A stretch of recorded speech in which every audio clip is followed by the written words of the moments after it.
I don't know what that would be, and I don't think I'd like. If I did know, I don't know if I'd like to say. Okay. But I don't know. I mean, I don't really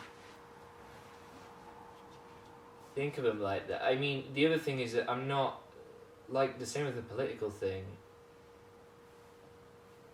The talk show play that doesn't have a moral of you must talk to your family. No, it's no, not. of course. It's about that guy and his family, and you can take from that what you want. Yeah. The thing is, if you're trying to be, that's the problem a lot of the time. Is if you're trying to get to some broad universal statement about something, that's often it won't work really. Like it's not, because people are complicated and weird.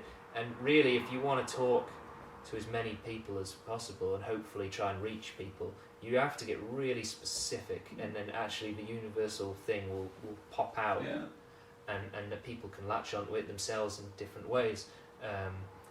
And every single play I write, I'm really writing for one person, which is me, because if I'm trying to write for some imagined audience and be like, oh, it'll be a bit like this, so that means I'm just second guessing people, and people are much more unpredictable and interesting and weird and wonderful than I could ever imagine. So if I write for me, I know at least I'll like it, which will help me write it. I won't be able to write it if I don't like it, and then if I like it, then hopefully there'll be some other people who will like it too.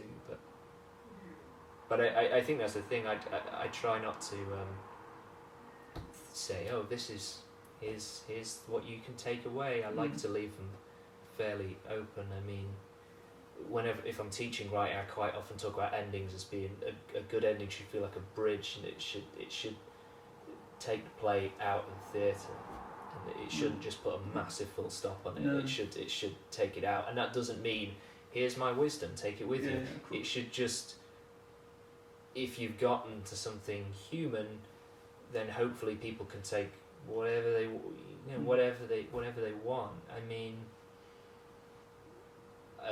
one of my good mates is a really great writer called Rory Malarkey, and he wrote a play called Cannibals, and it has this amazing scene at the end where a woman is trafficked basically from the play's set. I don't think it's specified, but it's basically Eastern Europe somewhere, possibly Russia.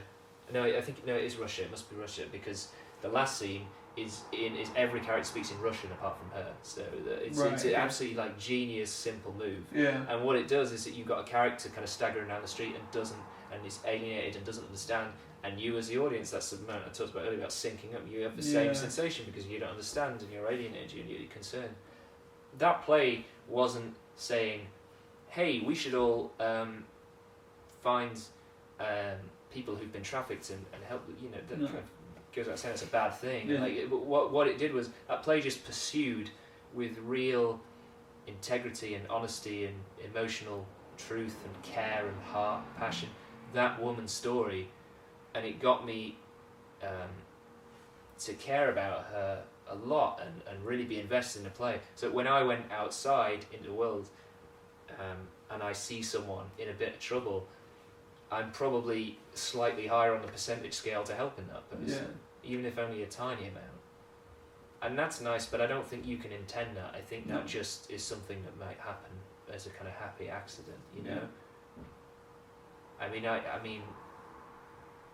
I don't know how many people have gone vegetarian through like an informative video on the internet, but I bet loads went vegetarian after watching Babe. Yeah.